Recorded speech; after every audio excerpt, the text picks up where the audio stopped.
মুগ ডালের মশলা পরোটা রেসিপি আজকে আপনাদের সাথে শেয়ার করব। মুগ ডালের এই মশলা পরোটা খুব সুন্দর হয় খেতে। তো চলুন রেসিপিটা শুরু করা যাক। নমস্কার সবাইকে, আবার একটা দারুণ স্বাদের রেসিপির সাথে আমার রান্নাঘরে আপনাদের স্বাগত জানাই। রেসিপিটা শেষ পর্যন্ত দেখার জন্য আপনাদের কাছে অনুরোধ রইল, রেসিপিটা ভালো লাগলে লাইক, শেয়ার, কমেন্ট অবশ্যই করবেন। তো এখানে প্রথমে আমি ময়দাটা মেখে নেব। প্রথমে 1 কাপ আটা আর 1 কাপ ময়দা নিয়ে নিলাম। তাতে আন্দাজ মতো নুন দিয়ে দেবো অল্প একটি জোয়ান, কিছুটা জোয়ান আমি এতে দিয়ে দিলাম। আর দিয়ে দেবো অল্প একটু চিনি, সামান্য একটু তেল দিয়ে ভালো করে ময়দাটা আর আটাটা ময়াম দিয়ে নেবো, মানে ভালো করে মেখে নেবো। এইভাবে কিছুক্ষণ এরকম মাখবো যাতে তেলটা ভালো মতো এই গুঁড়োর মধ্যে অ্যাবজর্ব হয়ে যায়। তো কিছুক্ষণ মাখার পর এবার এতে উষ্ণ গরম জল দিয়ে ডোটা রেডি করে নেব। আমার এখানে ডোটা ভালো করে মাখা হয়ে গেছে। এবার এটাকে কিছুক্ষণ রেস্টে রেখে দেবো। এবার এখানে নিয়েছি ভিজানো মুগের ডাল। মুগের ডালকে 3 থেকে 4 ঘন্টা আগে ভিজিয়ে দিয়েছি। ভিজিয়ে দিয়ে এরমভাবে একটু জলটাকে ঝরিয়ে নিচ্ছি। এবার একটা ভাজা মশলা রেডি করব। এখানে 1 টেবিল চামচ জিরে, ধনে, মৌরি আর শুকনো লঙ্কা নিয়ে নিয়েছি। মানে নর্মাল যে মশলাগুলো আমরা রান্নায় ইউজ করি সেই মশলাগুলোই নিয়েছি। নিয়ে ভাজা মশলাটা একটু ভাজা হয়ে গেলে মিক্সিতে মধ্যে গুঁড়ো করে নেব। কড়াইতে আমি সর্ষের তেল দিয়ে দিলাম হিং। আমি সর্ষের তেল দিলাম, আপনারা চাইলে সাদা তেলও দিতে পারেন। তারপর দিলাম কিছুটা কেশরি মেথি। ভালো করে হিং আর কেশরি মেথিটা ভেজে নিয়ে এতে কিছুটা আদা দিয়ে দিলাম। এবার আদাটাকেও ভালো করে ভেজে নেব। ভাজা হয়ে গেলে, মানে আদার কাঁচা গন্ধটা চলে গেলে এতে যে ভিজানো মুগ ডালটার জল ঝরতে রেখেছিলাম এই ছাঁকনির মধ্যে, সেই মুগ ডালটা দিয়ে দেবো। দিয়ে এই মুগ ডালটা একটু ভাজা ভাজা করে নেবো। একদম যখন ভাজা ভাজা হয়ে যাবে এতে দিয়ে দেবো আন্দাজ মতো হলুদ আর একটুখানি কাশ্মীরি লঙ্কার গুঁড়ো অল্প পরিমাণে দিয়েছি। 1/2 টেবিল চামচের মতোই দুটো দিয়েছি।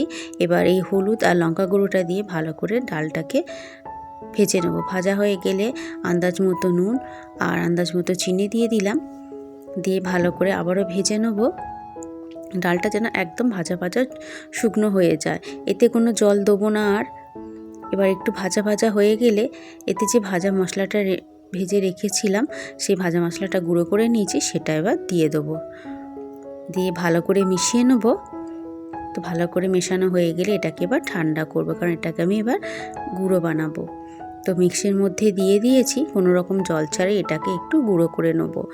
কিন্তু এখানে জল আমি দেবো না। তো এটা বন্ধ করে দিলাম, দিয়ে এবার এটাকে গুঁড়ো করে নেব। তো এটা একদম গুঁড়ো করে নিয়েছি, দেখতেই পাচ্ছি একদম শুকনো শুকনো একটা গুঁড়ো তৈরি হয়েছে, কোনো রকম জল এতে দিইনি। তো একটা বাটির মধ্যে এটাকে ঢেলে নিয়েছি। আর ময়দাটা থেকে কিছুটা লেচিও আমি কেটে নিয়েছি। পরিমাণ মতো লেচি কেটে নিয়ে এবার পুরটা ভরবো।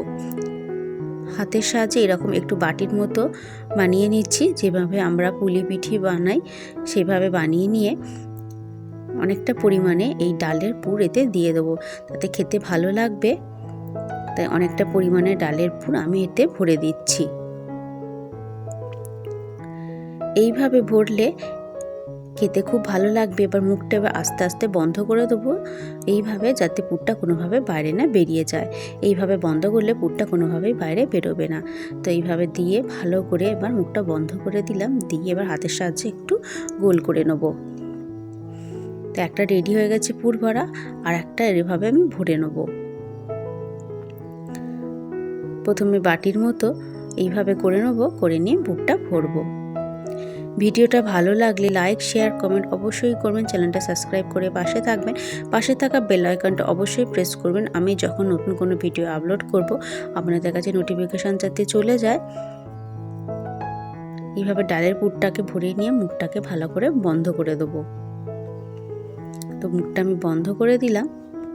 এবার এগুলোকে একটু ময়দার মধ্যে গুঁড়োতে মাখিয়ে নেবো, যাতে বেলার সুবিধার জন্য।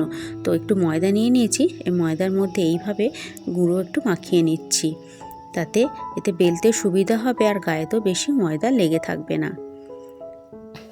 সবগুলোকে এইভাবে এবার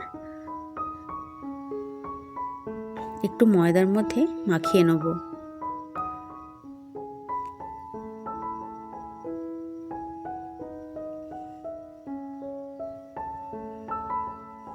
সবগুলো আমার মাখানো হয়ে গেছে।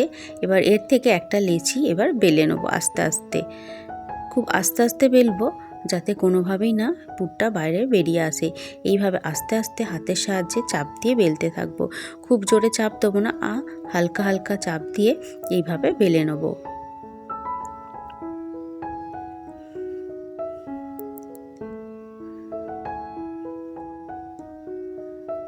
হালকা হালকা চাপ দিয়ে আমি বেলে নিচ্ছি।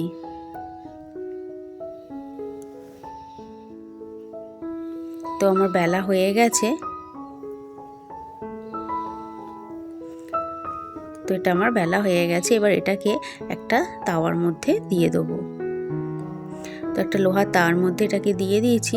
তো এপিট ওপিট করে আগে ভালো করে সেঁকে নেবো। সেঁকা হয়ে গেলে অল্প অল্প সাদা তেল দিয়ে এটাকে ভেজে নেব।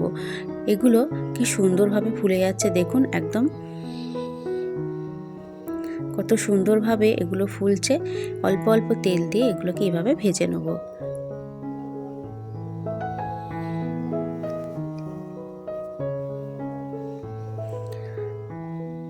তো অল্প অল্প তেল দিয়ে ভেজে নিয়েছি। তো আমার মুগ ডালের মশলা পরোটা রেডি। রেসিপিটা কেমন লাগলো অবশ্যই কমেন্ট করে জানাবেন।